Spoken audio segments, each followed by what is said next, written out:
예, 오늘 말씀을 같이 봅니다. 오늘 여러분과 함께 나눌 말씀은 시편 95편의 말씀입니다. 우리 한 절씩 교독하도록 하겠습니다. 시편 95편입니다. 제가 먼저 읽습니다. 오라, 우리가 여호와께 노래하며 우리의 구원의 반석을 향하여 즐거이 외치자.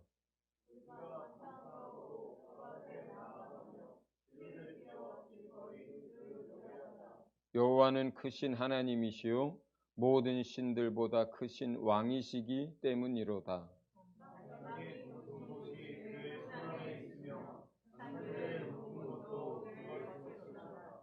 바다도 그의 것이라 그가 만드셨고 육지도 그의 손이 지으셨도다.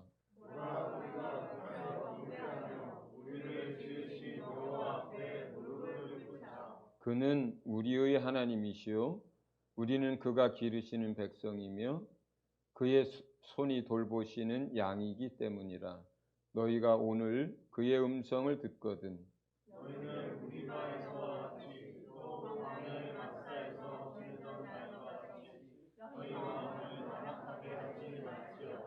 그때에 너희 조상들이 내가 행한 일을 보고서도 나를 시험하고 조사하였도다.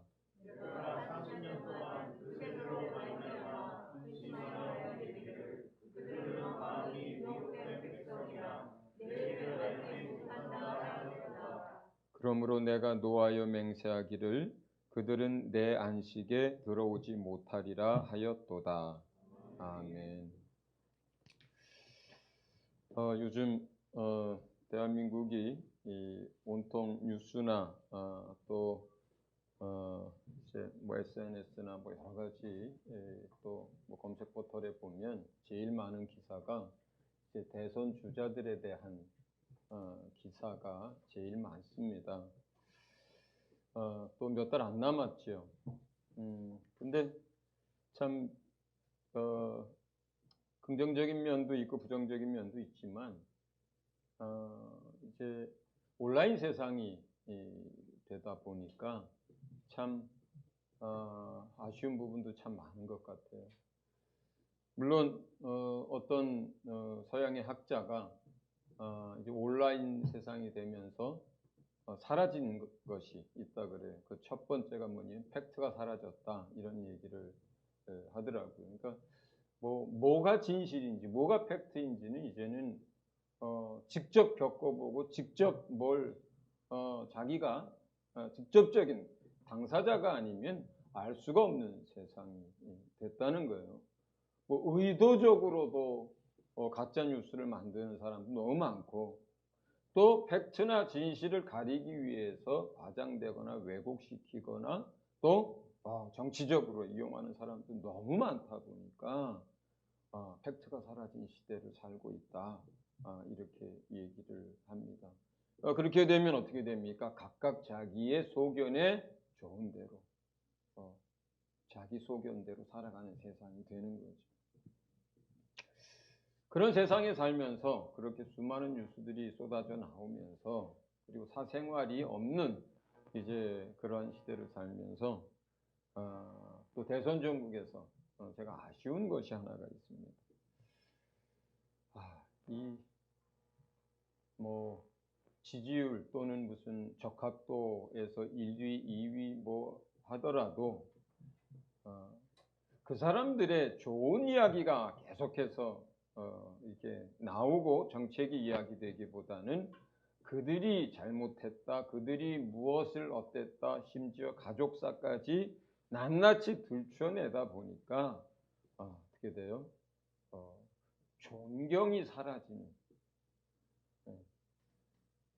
신뢰를 할 수 없는, 그리고 마치 연극의 한 장면처럼 그냥 대선이나 대통령이 돼도 희화화되는 그냥 그런 세상 속에 살고 있는 게 아주 좀 아쉬워요. 그러다 보니까 권위도 사라지고, 그렇죠? 순종도 사라지고,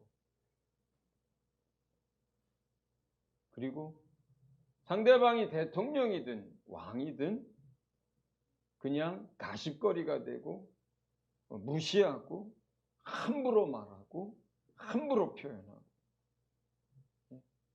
대통령을 대통령이라는 호칭도 다 떼버리고 누구씨 누구 이렇게 얘기하기도 하고 또 미국 같은 데서는 또 그런 어떤 스캔들이나 또 막 어떤 이런 것들이 적나라하게 드러나고 그리고 그런 것들을 사람들이 뭐 이상하게 생각도 안 하고 어떤 경우는 뭐 그런 스캔들이 일어나니까 오히려 뭐 지지율이 오르고 그러다 보니까 대통령이 됐든 국회의원이 됐든 뭐 왕이 됐든 이제는 뭐예요?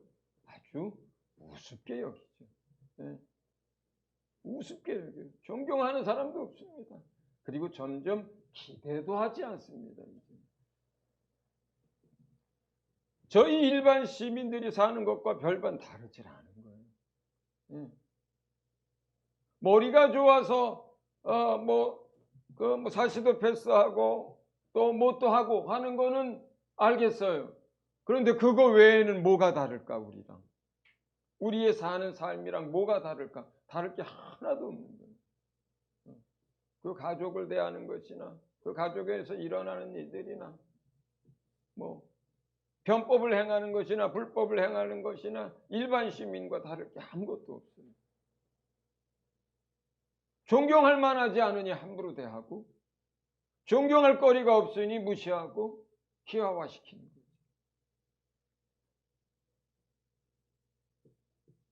그런 세상 속에서 우리가 살고 있다 보니까 하나님에 대해서도 우리가 그러한 세상에 있던 그런 많은 일들이 일어나는 풍조들이 우리의 신앙에 대해서도 하나님에 대해서 그대로 영향을 미칩니다. 그대로 영향을 미칩니다. 더더군다나 저희는 지금 자유, 민주주의, 자본주의 국가에서 태어나서 자랐잖아요. 그렇죠? 그러나 주님이 오늘 본문에서 첫 번째 말씀하시는 첫 번째 주제는 우리 주님이, 우리 하나님이 누구시라는 거예요? 왕이시라는 거예요. 왕이시라는 거예요. 만약에 우리가 왕정시대에 태어났다면 우리가 어땠을까요? 주님이 주인이다 할 때 우리가 만약에 노예제도가 있는 시대에 태어났다면 뭐가 달라졌을까요? 노예는 사고 팔았습니다. 생사 여탈권을 주인이 가지고 있었습니다. 왕정시대의 왕은 절대자입니다. 절대적인 존재예요. 왕정시대의 왕은. 우리가 그런 왕정시대에 태어나서 왕이 무엇인지를 알고 살았다면 우리가 노예제도가 있는 세상에 태어나서 주인과 노예가 어떤 관계인지를 알았다면 우리는 어떤 면에서는 신앙적인 면에서는 하나님과 우리와의 관계에서는 그게 유익이 됐을 수도 있습니다. 그렇다고 해서 노예제도가 있는 세상을 원하는 것도 아니고 왕정시대로 돌아가자고 하는 얘기도 아닙니다. 자유민주주의 국가에 태어난 것이 감사하고 그것이 정말 다행이고 우리가 받은 복 중에 하나입니다. 예. 그러나 우리가 사는 데는 그것이 또 자유롭게 주님을 믿을 수 있고 예배할 수 있다는 점에서는 그것이 유익이 되지만 유익만 되는 것이 아니라 또 한편에서는 그런 자유민주주의 국가에 태어나고 오늘날 대통령이 되겠다는 사람들이 조롱을 받고 손가락질을 받고 하는 이런 세상 속에서는 또 한편으로는 아쉬움도 참으로 많습니다. 세상의 왕을 대하듯이 우리도 자기도 모르는 사이에 왕이신 주님을 그렇게 대하고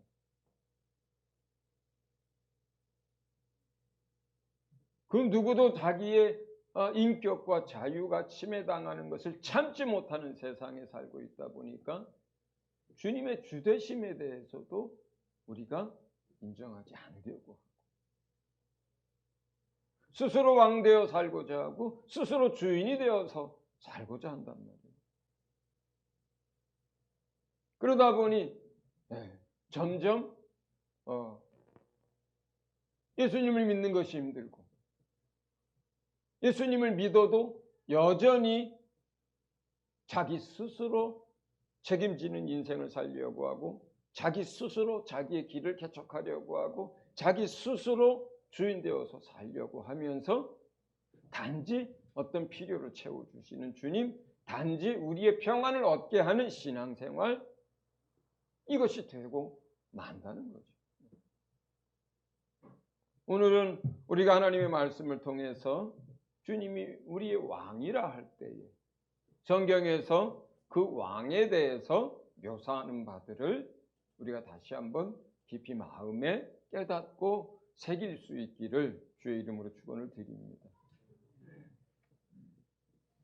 오늘 본문 앞에 93편에 보면, 제가 금요 기도회 때도 잠깐 말씀을 드렸지만, 왕 되신 주님의 위엄과 그분의 어미하심에 대해서 이야기를 합니다. 제가 말씀드렸죠. 93편에 보면은 왕이신 주님의 그 어미하심을 설명하는데, 그 시편 기자가 달리 어떻게 설명할 수가 없어서 비유로 가져다 쓴 표현이 있습니다. 어떤 비유를 쓰냐면, 강물이 미친 듯이 날뛰는 그 물결, 강물이 미친 듯이 날뛰는 물결보다 더 어미하다. 여러분 와 닿습니까? 그런 강물 본 적이 있어요? 별로 없으실 거예요. 저는 여기에 있는 이 표현을 딱 2번 직접적으로 본 적이 있어요. 한 번은 쿤밍에서 리강으로 올라갈 때, 그 티벳 그 높은 티벳 그 높은 몇천 메다의 그 높은 곳에서부터 바론에서 흘러내리는 강이 바로 오른쪽에 흐르고 있는데, 비가 왔을 때 지나가게 됐어요. 경사도가 있고 강폭이 그렇게 크질 않고 중간중간 이렇게 휘는데, 옆에 있는 사람 말소리도 안 들려요. 그 물소리가 얼마나 큰지, 그리고 그 물소리가 막 굽이쳐 흐르고 막 중간중간에서 막 튀어오르고 하는데 옆에만 있어도 나를 삼켜버릴 것 같아요. 또 한 번은 타지키스탄 두샨베에서 몇천 메다 이제 그 중간에 있는 그 호텔로 가는 길에 마침 비가 왔고 좁은 강에 그 물이 쏟아져 내리는데, 잠깐 거기에서 버스에서 내려서 그걸 본 적이 있어요. 정말 무섭더라고요. 정말 무섭더라고요. 그냥 물이 진짜 당장이라도 삼킬 것 같아요. 아마도 이 시편 기자는 헬몬산 저 위에서 발원한 그 물이 헬몬산 밑으로 내려올 때, 그 좁은 강에서 그 물이 그렇게 소리를 지르며 미친 듯이 날뛰면서 내려오는 그 좁은 강에 물을 본 것 같고, 또는 저 밑에서부터 솟구쳐 오르는 그러한 물줄기를 본 것 같아요.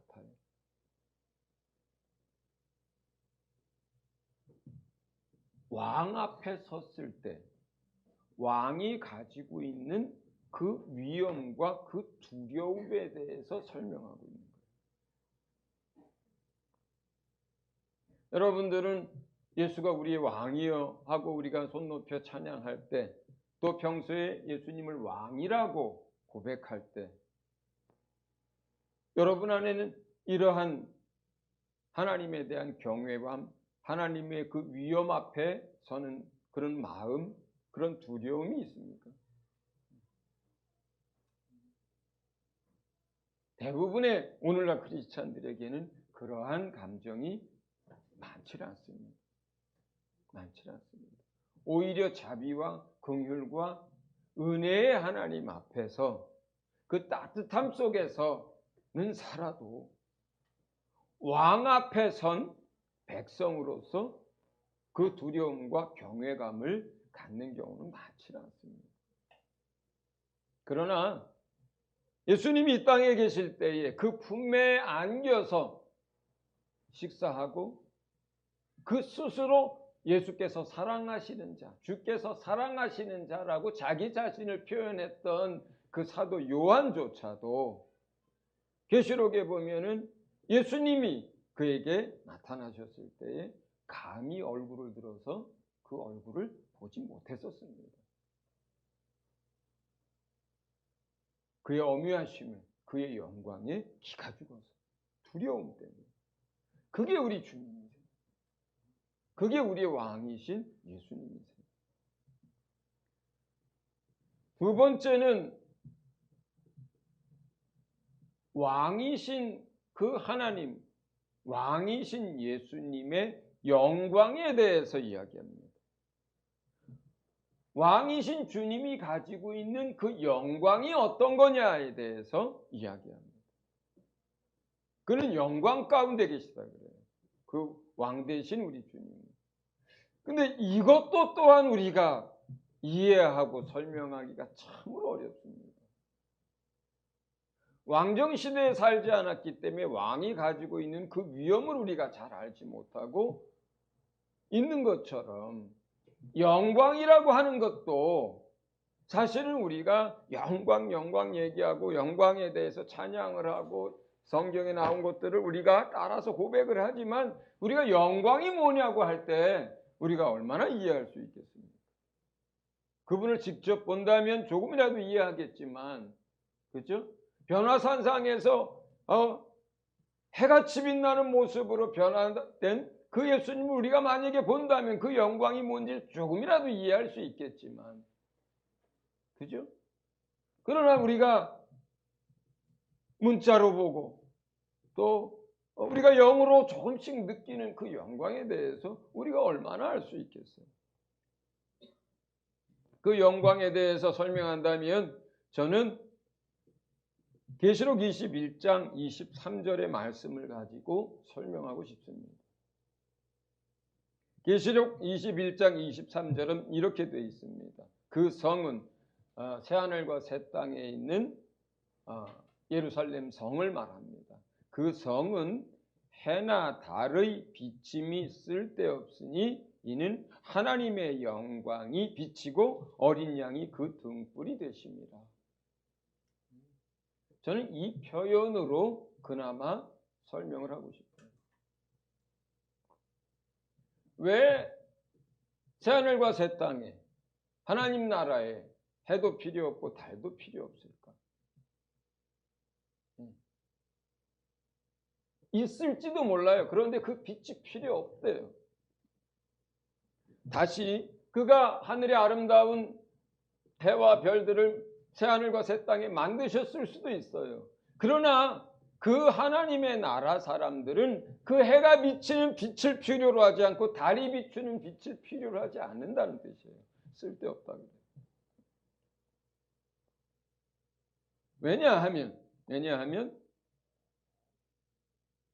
하나님의 영광의 빛이 그 새하늘과 새 땅, 그 하나님의 나라를 너무나 환하고 찬란하게 비치고 있기 때문에 그 영광이라고 하는 것이 하나님이 말씀하시는 그 영광이라고 하는 것이 빛이 되어서 하늘과 땅과 그 모든 새하늘과 새 땅의 모든 것들을 너무나 환하게 그 영광이 빛처럼 비추고 있기 때문에 필요 없다고 합니다.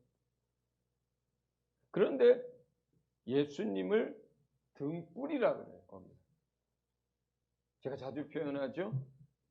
하나님의 빛이 그 영광이 온 천하 만물을 새하늘과 새 땅을 비추어서 해도 필요 없고 달도 필요 없는데 실제로 그 빛을 비추는 당사자가 누구예요?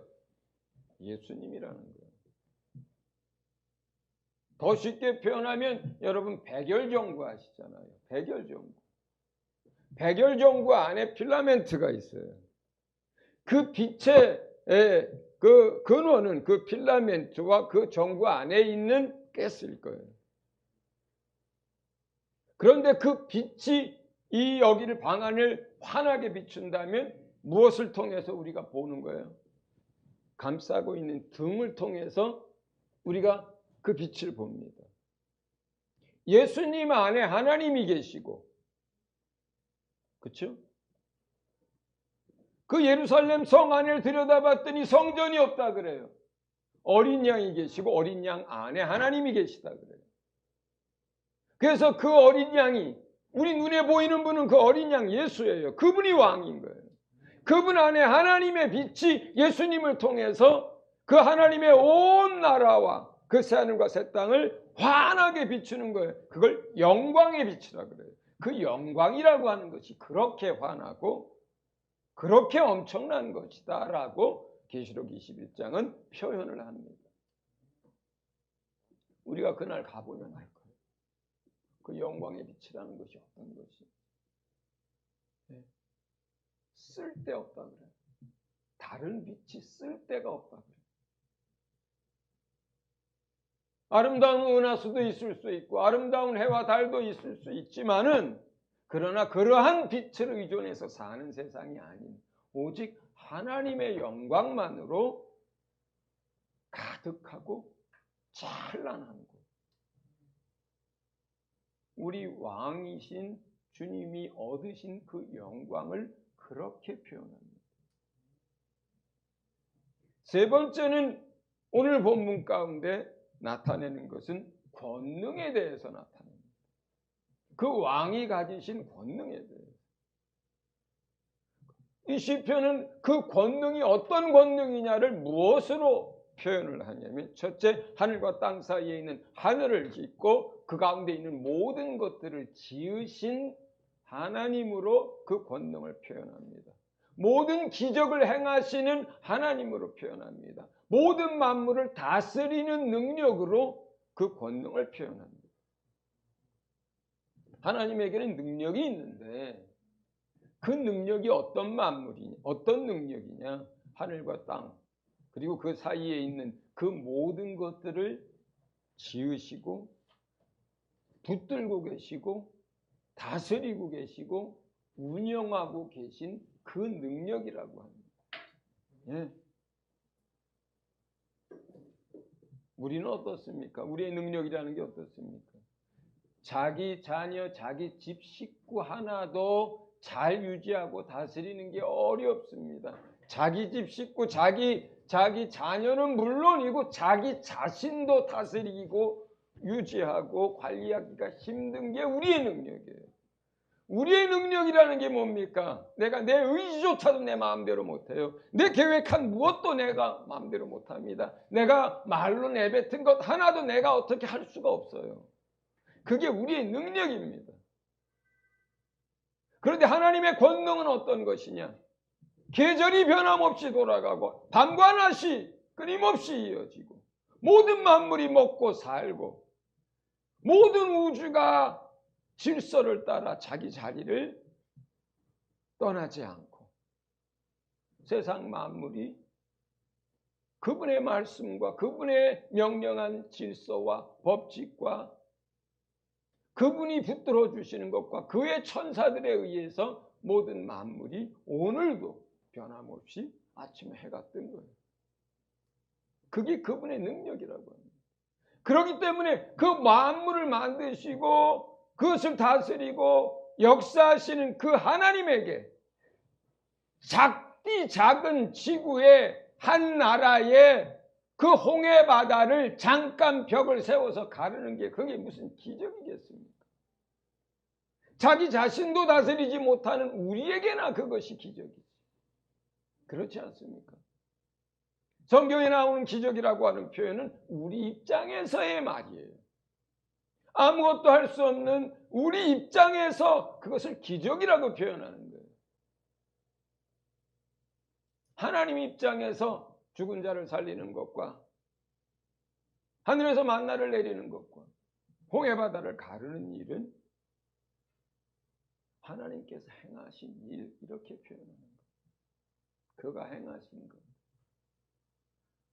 그분이 하셨다라고 표현합니다.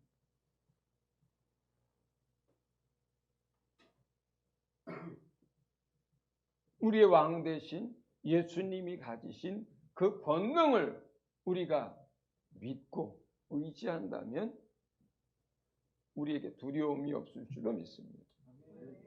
마지막으로 오늘 시편 95편에서 우리의 왕 대신 예수님에 대해서, 하나님에 대해서 표현하는 단어가 하나 있습니다. 아름다움이라고 표현해요. 아름답다고 표현해요. 아름답다고 표현해요. 저는 그 아름다움을 이렇게 이해합니다.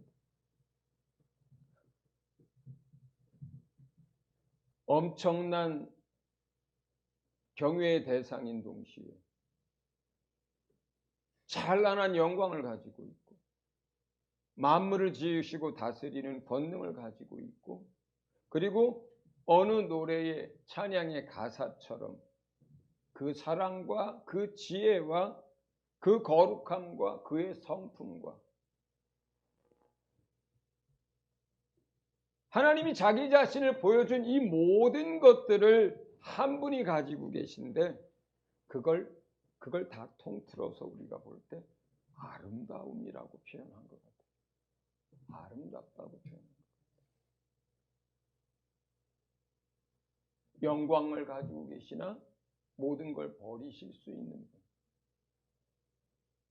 모든 권능을 가지고 계시나 사람에게 채찍에 맞고 그 권능을 자기를 위해서 쓰지 않는 분. 무엇이나 할 수 있으나 마치 끌려가는 어린 양처럼 잠잠히 자기를 내어주시는 그 거룩함 때문에, 그 지혜 때문에, 그의 아름다운 성품 때문에, 그 안에 있는 사랑 때문에. 그래서 그 영광과 그 능력과 그 두려움과 그 지혜와 그 모든 것들이 한꺼번에 어우러져서 그것을 아름다움이라고 표현한 것 같아요. 아름다움이라고 표현. 여러분의 신랑 되신 주님이 그렇습니다. 여러분의 주인 되신 주님이 그러하십니다. 우리의 왕이신, 우리를 다스리고 통치하시는 그 왕은 아름답습니다. 그래서 아름답습니다.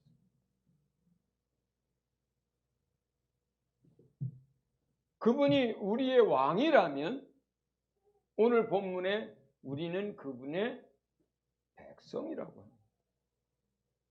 그가 우리의 왕이고 우리는 그의 백성이라고 합니다. 그러면서 몇 가지 표현을 우리 본문 6절과 7절에 합니다. 그는 우리를 지으신 분이시요. 그는 우리의 하나님이시요. 우리는 그가 기르시고 돌보시는 백성이요. 우리는 그가 이끄시는 양떼다. 이렇게 표현을 합니다.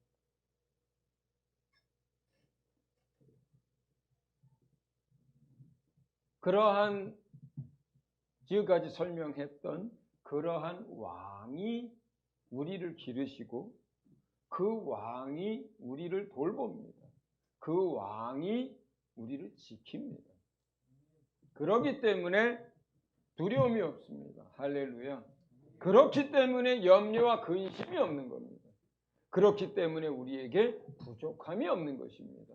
할렐루야. 그렇기 때문에 우리가 심판과 형벌이 없이 영원한 나라에서 그분의 백성으로 사는 줄로 믿으시기 바랍니다. 금요기도에 말씀드렸던 것처럼 그분이 우리를 어떻게 기르시고 그분이 우리를 어떻게 지키시고 그분이 우리를 어떻게 돌보시는지 저도 이번에 김동규 집사 옆에서 지켜보면서 참 많은 것들을 생각하고 또 김동규 집사보다 제가 더 많은 은혜를 주님께 받았습니다. 입원할 거에 대해서, 수술할 거에 대해서 계획도 잡기 전에, 그 직전에, 수술 후에 집에 왔을 때 어떻게 해야 하는지, 기관에서 사회복지사가 나와서 뇌성마비 환자를 위한 특별 긴급 간호 서비스가 있다는 것을 알려주고, 그것을 나중에 필요할 때 신청하라고 알려줘서 금요일 날 수술하고 퇴원했을 때 그 집에 왔더니 갔더니 문이 열려 있었고, 그분이 그날 미리 와서 맞아주시더라고요. 20일 동안 3시간씩. 김동규 집사하고 저하고 그렇게 얘기했습니다. 우리는 하루에 한 끼만 잘 먹어도 살아, 그지?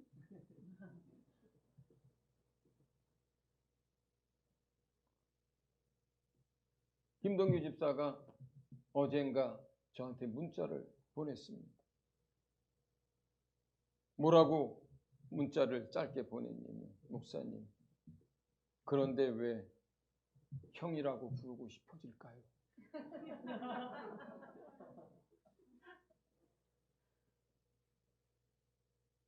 제가 이렇게 보냈습니다. 형이지. 형이라고 불러. 왜 그런 말이 그의 입에서 나왔을까요?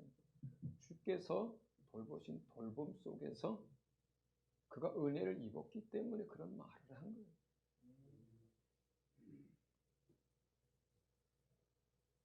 많은 분들의 기도 속에서 하나님이 일하셨습니다. 많은 분들이 마음을, 감동을 주셔서 물질에도 부족함이 없게 하셨습니다. 300만 원이 넘는 수술비와 입원비가 나왔지만 조금도 부족함이 없었습니다. 필요한 간병인 병실을 예비하시고, 정말 친절하고 잘 돌보는 간병인들을 예비하시고, 정말 그 분야에서 최고의 실력을 갖춘 의사를 예비하시고, 제가 그 과정들을 옆에서 지켜보면서 정말 성경에 고아와 과부를 돌보시는 하나님, 고통받고 신음하는 자들을 돌보시는 하나님, 외면치 않으시는 하나님, 우리의 사정을 아시고 모든 것들을 채우시는 하나님, 시편 기자가 끊임없이 고백했던, 또 선지자들을 통해서 끊임없이 그 백성에게 말씀하셨던 그 하나님의 모습을 이번에 보았습니다. 이번에 보았습니다. 그래서 제가 은혜 받았어요. 우리 하나님, 우리 하나님, 우리 하나님이 계신데, 우리 주님이 우리의 왕이고, 그 왕 되신 우리 주님이 우리를 기르시고 우리를 돌보시는데, 우리를 자기의 백성이라 하고 우리를 자기의 양떼라 하시는데, 우리가 무엇을 두려워하냐? 우리가 무엇을 염려할 것이 있겠나?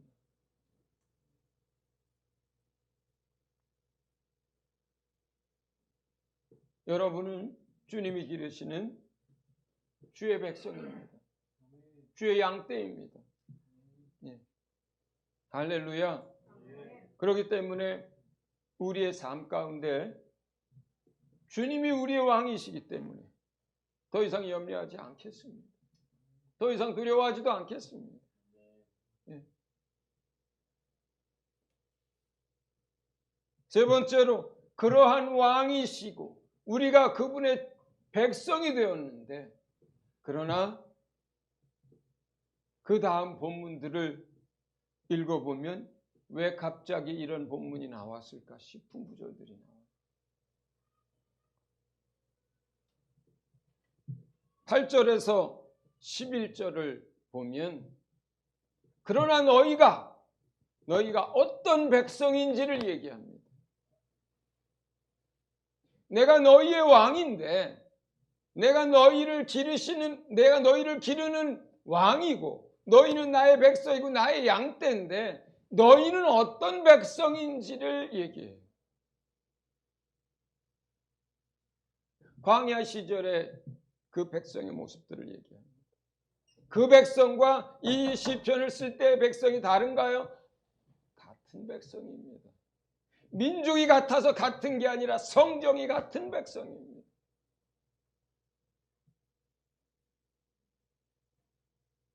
너희는 광야에 있을 때 40년 동안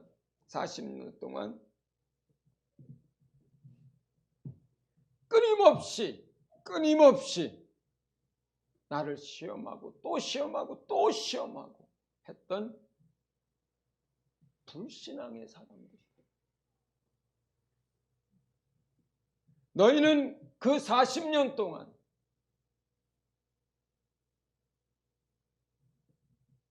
너희는 마음이 빗나갔던 사람들이다. 빗나간 마음을, 왜곡된 마음을, 삐뚤어진 마음을 가지고 있었던 백성이다. 너희는 우둔하고 어리석어서 주의 길을 깨닫지 못하는 사람들이다. 그래서 내가 너희는 내 안식에 들어올 수 없다라고 내가 이야기했다. 그 백성이다. 이렇게 얘기합니다. 개역개정에는 40년 동안 그 세대로 말미암아 근심하여 이렇게 표현이 되어 있습니다만 세번역은 어떻게 표현이 되어 있냐면 40년을 지나면서 그 세대를 보고 실증이 나서 이렇게 표현합니다. 하나님이 40년 동안 그 광야에서 이스라엘 백성을 이끌어 가시면서 하도 속을 새기고 하도 말을 안 듣고 하도 우둔해서 내가 너희에게 아주 실증이 난 백성이다. 너희는 실증이 났다. 이렇게. NLT 제 영어 성경에는 뭐라고 써 있냐면 angry with them 이렇게 써 있어요. 아주 내가 그들로 인해서 화가 치밀어 올랐다고. 그러니 그 화가 날 때마다 꾹꾹꾹 40년을 참으셨던 거예요. 그런데 그 40년만 참으신 거예요. 그 이유는 괜찮았어요. 새로 태어난 새 백성은 괜찮았습니까?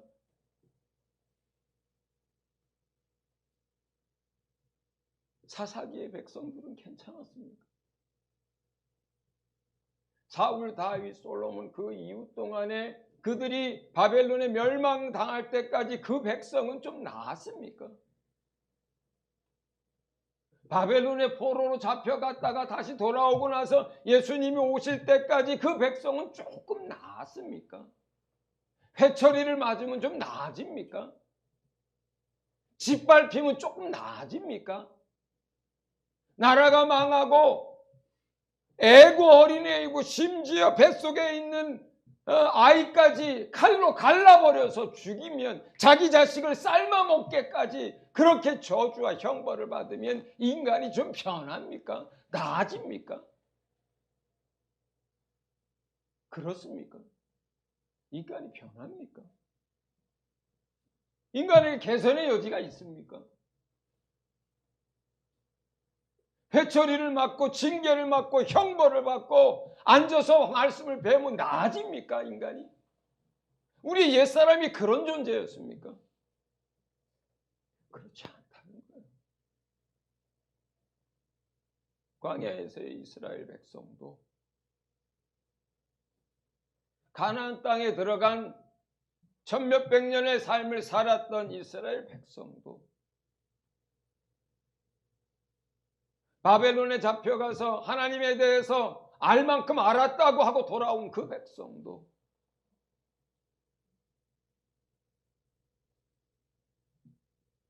그리고 저와 여러분도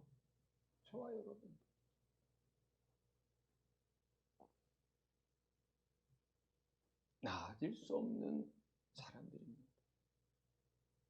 다를 바 없는 사람들입니다. 우리의 삶과 우리의 모습으로는 여기에 있는 사람들처럼 여전히 하나님을 믿지 못합니다. 여전히 빗나간 마음을 가지고 있습니다. 여전히 우리가 가지고 있는 우둔함과 어리석음 때문에 우리는 깨닫지 못합니다. 희망이 없는 백성들입니다. 희망이 없는 사람들입니다. 그러나 우리가 지금 그의 돌보시는 양떼가 되었고 그가 기르시는 지키시는 백성이 되었고 하나님은 우리의 아버지요 예수님은 우리의 왕, 우리의 주, 우리의 신랑이 되었습니다. 어떻게 그럴 수 없는 우리가 어떻게 그리 되었습니까? 그걸 주의 은혜라고 부릅니다. 예수 그리스도의 고난과 피 흘리심과 죽음으로 인하여 부활로 인하여 된 것입니다. 그래서 우리에게는 자랑할 것이 아무것도 없습니다. 우리에게는 내세울 것이 아무것도 없습니다. 우리에게 자격이 있어서 그의 백성이 되고 그의 돌보심을 받는 것이 아니라 하나님의 그 다하심이 없는 아름다움과 다하심이 없는 그 영광과 다함이 없는 그분의 사랑으로 인해서 우리가 이제는 이 땅의 백성이 아니라 영원한 하나님의 나라, 영원한 왕의 백성이 된 줄로 믿으시기 바랍니다. 예수 그리스도의 겸손을 생각해 봅니다. 예수 그리스도의 충성을 생각해 봅니다. 그분의 순종을 생각해 봅니다. 그리고 그분의 십자가와 고난과 그 죽으심을 생각해 봅니다.